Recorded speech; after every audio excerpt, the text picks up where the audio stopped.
కూటమి ప్రభుత్వం అధికారంలోకి రాగానే వైజాగ్ స్టీల్ ఫ్యాక్టరీకి రివైవల్ బడ్జెట్ కేటాయించి దాన్ని లాభాల బాట తీసుకురావాలని చంద్రబాబు నాయుడు గారు చేస్తుంటే మరి ఇప్పుడు వైసీపీ చంద్రబాబు నాయుడు గారు కామెంట్స్ పైన చేస్తున్నటువంటి రాద్ధాంతాన్ని ఏ విధంగా చూడాలి తెలుసుకునే ప్రయత్నం చేద్దాం. దీన్ని విశ్లేషించడానికి మనతో పాటుగా ఉన్నారు ప్రముఖ ఆర్థిక రాజకీయ సామాజిక విశ్లేషకులు అపసాని రాజేష్ గారు. నమస్తే సార్. నమస్కారం. విశాఖ ఉక్కు ఆంధ్రుల హక్కు, మరి ఈ ఉక్కు కంపెనీని ఎప్పటికప్పుడు కూడా చెప్తూ ఉన్నారు సార్ ప్రైవేటీకరణ చేయనియ్యము అని. కానీ వైసీపీ ఎప్పటి నుంచో కూడా వైజాగ్ స్టీల్ ఫ్యాక్టరీని ప్రైవేటీకరణ చేస్తున్నారని చెప్పి ఎప్పుడు ఉద్యమాలు నిరసనలు చేస్తూ ఉంటుంది. మరి ఈ నేపథ్యంలో ఇప్పుడు చంద్రబాబు నాయుడు గారు సిఐఏ సదస్సు గురించి మాట్లాడుతున్నటువంటి నేపథ్యంలో సాక్షి విలేకరు అడిగినటువంటి క్వశ్చన్ కానివ్వండి, దానికి బాబు గారు ఇచ్చిన ఆన్సర్ కానివ్వండి, ఇప్పుడు దీన్ని పట్టుకుని రాద్ధాంతం చేస్తున్నారు. ఇది ఎంతవరకు కరెక్ట్? చంద్రబాబు నాయుడు గారి కామెంట్స్ పైన, వైసీపీ చేస్తున్నటువంటి విమర్శల పైన మీ అభిప్రాయం ఏంటి? మనకి ఒక సామెత ఉంది, పెట్టనం ఎటు పెట్టదు, పెట్టే బొచ్చుముండకి ఏమైంది వాళ్ళ అన్నాడంట. ఒక బెచ్చగాడు ఒక బజార్లో ప్రతిరోజు అడుక్కోవడానికి వస్తాడు. ఒక ఇంటి దగ్గరికి వెళ్ళగానే ప్రతిరోజు దున్నపోతలో ఉన్న పని చేసుకోలేవా, భిక్షం లేదు ఏం లేదు పో అని చెప్పని ఇసుకుంటుంది ఒక ఆమె. సర్లేమని వెళ్ళిపోతాడు, పక్కింటికి వెళ్తాడు. ఆ పక్కింటి ఆమె ప్రతిరోజు ఇతను వెళ్ళి భవతి భిక్షాందేహి అనగానే ఆమెను తీసుకొచ్చి ఇతనికి భిక్షం వేస్తుంది. ఒకరోజు యథావిధిగానే ఏం ఇసుక్కుంది, ఆమె ఇంటికి వెళ్ళాడు.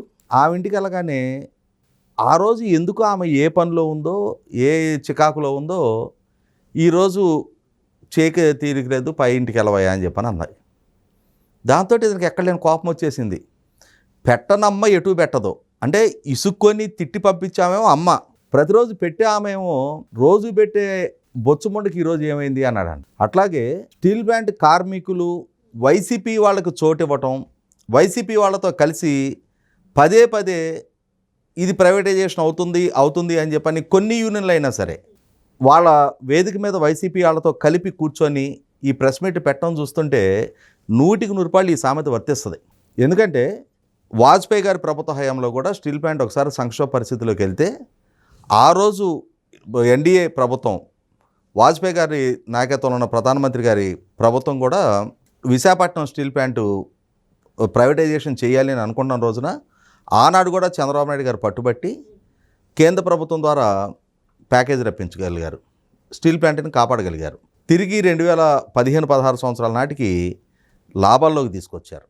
మళ్ళీ 2019లో చంద్రబాబు నాయుడు గారి ప్రభుత్వం దిగిపోయిన తర్వాత జగన్మోహన్ రెడ్డి గారి పాలకుడిగా ఉండగా స్టీల్ ప్లాంట్ మళ్ళీ నష్టాల్లో కూరుకుపోయిన సందర్భంలో స్టీల్ ప్లాంట్ కార్మికులు జగన్మోహన్ రెడ్డి గారిని కలిసే ప్రయత్నం చేసినప్పుడు ఆయన భూములు అమ్మేసుకోండి అని చెప్పని ఉచిత సలహా ఇచ్చాడు.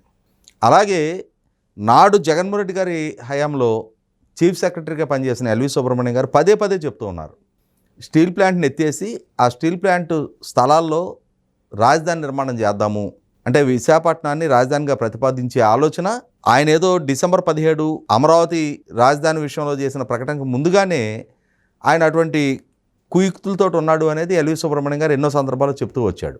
అంటే స్టీల్ ప్లాంట్ని చిదిమేసి ఆ భూముల మీద కన్నేసిన పాలకుడు జగన్మోహన్ రెడ్డి అని చెప్పని స్పష్టమవుతూ ఉంది.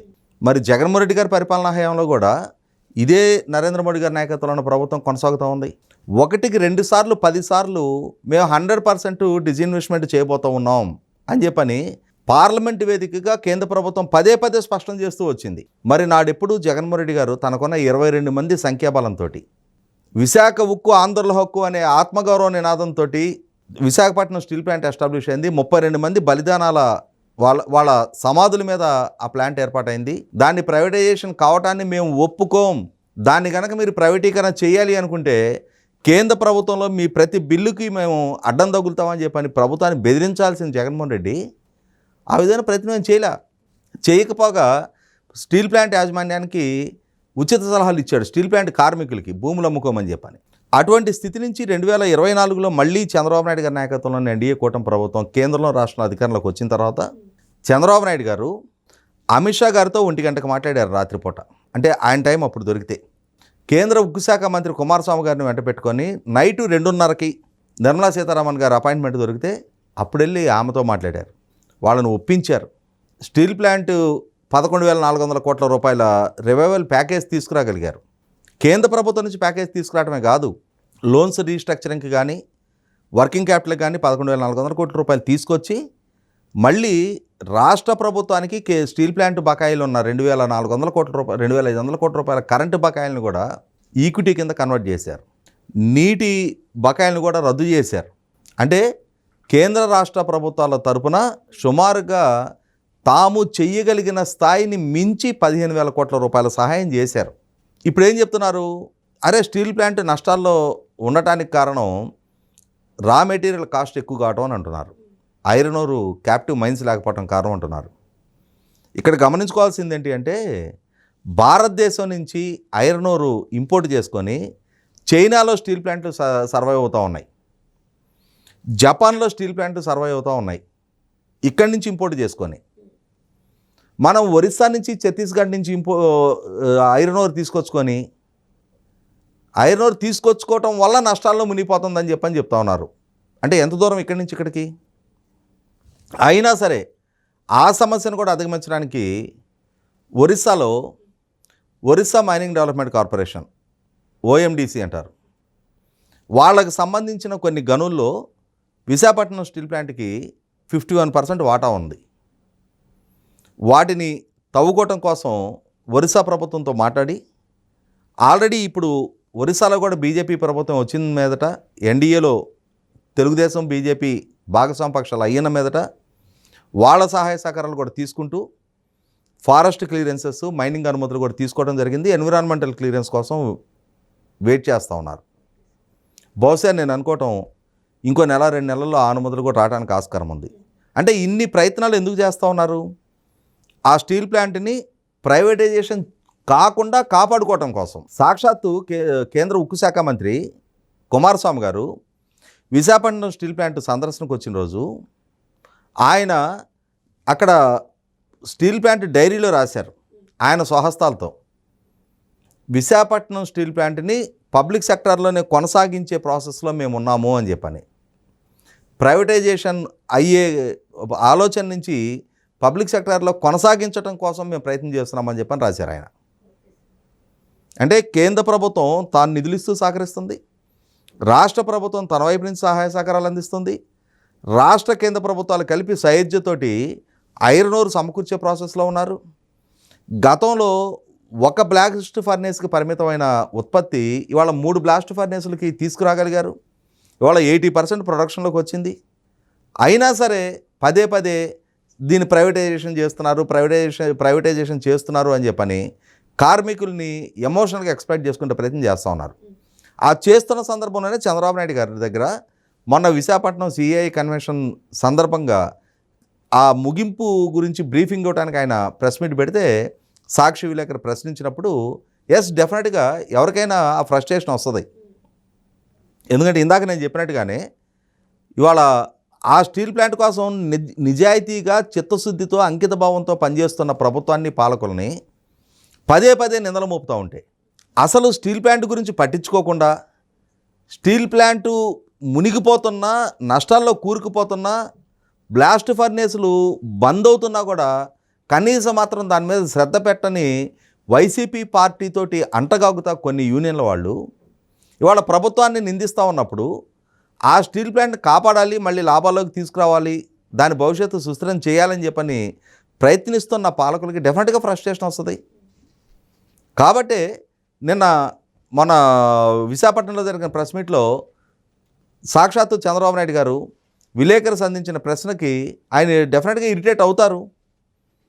మేము ఇంత చిత్తశుద్ధితో ప్రయత్నం చేస్తూ ఉన్నప్పుడు కొంతమంది యూనియన్లు ఈ విధమైన ప్రయత్నాలు చేయటం ఏంటి అని చెప్పని ఇవాళ ఆ విధమైన అంటే ప్రభుత్వం చేస్తున్న చిత్తశుద్ధిని గ్రహించగలేకుండా వ్యవహరిస్తున్న వాళ్ళని దృష్టిలో పెట్టుకొని ఆయన వ్యాఖ్యలు చేశారు. మరి గుమ్మడికాయలు దొంగ ఎవరంటే భుజాలు అనుకున్నట్టుగా వైసీపీ పార్టీ లేదు, వైసీపీకి అనుబంధంగా మీడియా సంఘాలు ఎందుకు భుజాలు తడుకుంటా ఉన్నాయి అంటే ఇవాళ స్టీల్ ప్లాంటు మళ్ళీ తిరిగి 3 ఫర్నేసులు పనిచేయటం, మళ్ళీ లాభాల్లోకి రావాలి అనుకోవటం, దానికి మైనింగ్ అనుమతులు రప్పించుకోవటం, ఐరన్ ఓరు గ్యారంటీ కల్పించుకోవటం, ప్రభుత్వ పరంగా ఈ సహాయ సహకారాలు అందివ్వటం, ఇవేవి రుచించని ఎలా అయినా సరే ఈ స్టీల్ ప్లాంట్ మూతపడాలి, ఈ మూతబడి ఈ రాష్ట్ర ప్రభుత్వం ఒక డిఫాల్టర్గా ఆ స్టీల్ ప్లాంట్ కార్మికుల ముందు చిత్రీకరణ జరగాలి అనే ఒక రాజకీయపరమైన దురుద్దేశంతో ఈ వ్యవహారం చేస్తున్నట్టుగా కనపట్టలేదా? ఎందుకంటే ఇక్కడ గమనించుకుంటే మొన్నటి జరిగిన అసెంబ్లీ ఎన్నికల్లో స్టీల్ ప్లాంట్ గాజువాక నియోజకవర్గ పరిధిలో వస్తుంది. ఆ గాజువాకలో పోటీ చేసిన పల్లా శ్రీనివాస్ గారికి 94,000 పైగా మెజార్టీతోటి రాష్ట్రంలోనే అత్యధిక మెజార్టీతోటి ఆయన్ని గెలిపించడం జరిగింది. ఆ గెలుపు వెనక స్టీల్ ప్లాంట్ కార్మికులు వారి కుటుంబ సభ్యులు కూడా ఉన్నారు. అంటే వాళ్ళకి జగన్మోహన్ రెడ్డి పట్ల అంతటి విముఖత ఉంది. జగన్మోహన్ రెడ్డి వల్ల ఏం నష్టం జరిగిందనేది వాళ్ళకి ఒక స్పష్టత ఉంది. అటువంటి నష్టం కలిగించిన జగన్మోహన్ రెడ్డి అనుకో ఇవాళ చిత్తశుద్ధితోటి స్టీల్ ప్లాంట్ని మళ్ళీ రివైవ్ చేయటం కోసం కష్టపడుతూ ఉండి దానికి కావాల్సిన లైఫ్ సపోర్ట్ ఇస్తూ ఉన్నా. ఎందుకంటే ఒక రకంగా వెంటిలేటర్ మీదకి వెళ్ళిపోయింది. అటువంటి దాన్ని మళ్ళీ రివైవ్ చేసి వెంటిలేటర్ సపోర్ట్ విత్డ్రా చేసేసినా కూడా అది సెల్ఫ్ సఫిషియెంట్గా సర్వైవ్ అవ్వటానికి తోడ్పాటు అందిస్తున్న ప్రభుత్వాన్ని పదే పదే నిందిస్తున్నప్పుడు డెఫినెట్గా ఆ నిజాయితీగా పనిచేసే వాళ్ళకి ఆ పౌరుషం ఉంటుంది. తమ చిత్తశుద్ధి ప్రశ్నింపబడినప్పుడు వాళ్ళలో ఆవేశం వస్తుంది. అదే చంద్రబాబు నాయుడు గారిలో వ్యక్తమైంది. అలా వ్యక్తం అవటాన్ని ఆక్షేపిస్తూ ఇవాళ చంద్రబాబు నాయుడు గారికి వ్యతిరేకంగా నిరసన తెలుపుతూ ఉన్నారు. చంద్రబాబు నాయుడు గారిని క్షమాపణ కోరుతూ ఉన్నారు. ఆయన వ్యాఖ్యలు విత్డ్రా చేసుకోవాలని డిమాండ్ చేస్తూ ఉన్నారని సాక్షిలో రాస్తూ ఉన్నారు. పాలకుడుగా ఆ ప్లాంట్ని కాపాడాలని ప్రయత్నం చేసే చంద్రబాబు నాయుడు గారు ఆ ప్లాంట్ హితం కోరి చేసిన వ్యాఖ్యలు 100% సమర్థనీయం. దాన్ని అర్థం చేసుకునే కార్మికులు ఉన్నారు, ఉద్యోగులు ఉన్నారు. అది బాగుండాలి అని చెప్పని ఆకాంక్షించే అసలు అంకిత భావంతో పనిచేసే ఉద్యోగులు ఆ వ్యాఖ్యలను తప్పుపట్టడం రాజకీయ ప్రేరేపితం అయ్యి రాజకీయ పార్టీలకు అనుబంధంగా ఉండి రాజకీయం చెయ్యాలి అనుకుంటున్న వాళ్ళే ఇవాళ చంద్రబాబు నాయుడు గారి ఈ వ్యాఖ్యలను తప్పుపడతా ఉన్నారు. కాబట్టి స్టీల్ ప్లాంట్ హితం కోరే వాళ్ళు ఎవరైనా సరే ప్రభుత్వం ఎంత చిత్తశుద్ధితో పనిచేస్తుంది అనేది వాళ్ళు నిశ్చితంగా గమనిస్తూ ఉన్నారు. వాస్తవ పరిస్థితికి అనుగుణంగా వాళ్ళు వ్యవహరిస్తూ ఉన్నారు. 100% పబ్లిక్ సెక్టార్లోనే స్టీల్ ప్లాంట్ కొనసాగటం జరుగుతుంది. ఈరోజు ప్రభుత్వ పరంగా కూడా ప్రకటన కూడా ఇవ్వటం జరిగింది. రాష్ట్ర ప్రభుత్వ పరంగా గడిచిన 17 నెలల కాలంలో సుమారుగా కేంద్ర రాష్ట్ర ప్రభుత్వాలు కలిపి 15,000 కోట్ల రూపాయలు ఇవాళ స్టీల్ ప్లాంట్కి మద్దతుగా ప్యాకేజీ ఇచ్చిన నేపథ్యంలో దాన్ని ప్రైవేటైజేషన్ చేయడం కోసం రాష్ట్ర ప్రభుత్వం కేంద్ర ప్రభుత్వం అన్ని వేల కోట్ల రూపాయలు ఎందుకు ఖర్చు పెట్టుద్ది? యాజ్ అండ్ వేర్ కండిషన్లో జగన్మోహన్ రెడ్డి సంకల్పించినట్టుగానే భూములు అమ్మేసుకొని ఎప్పుడో పప్పు బేలాల కింద అమ్మేసుకొని ఉండేవాళ్ళు కదా. కానీ ప్రభుత్వం ఆ దిశగా ఆలోచన చేయటంలా. దాన్ని కాపాడాలనుకున్నారు కాబట్టి అన్ని రకాల సపోర్టు కేంద్ర రాష్ట్ర ప్రభుత్వాల వైపు నుంచి ఆ ప్లాంట్కి ఇస్తూ ఉన్నారు. అటువంటప్పుడు ఈ రాజకీయ ప్రేరేపితమైన ఈ ఉద్యమాలు ఈ నినాదాలని ప్రజలు పరిగణలోకి తీసుకోరు, ప్రభుత్వం కూడా వాటిని పరిగణలోకి తీసుకోవాల్సిన నష్టం లేదు.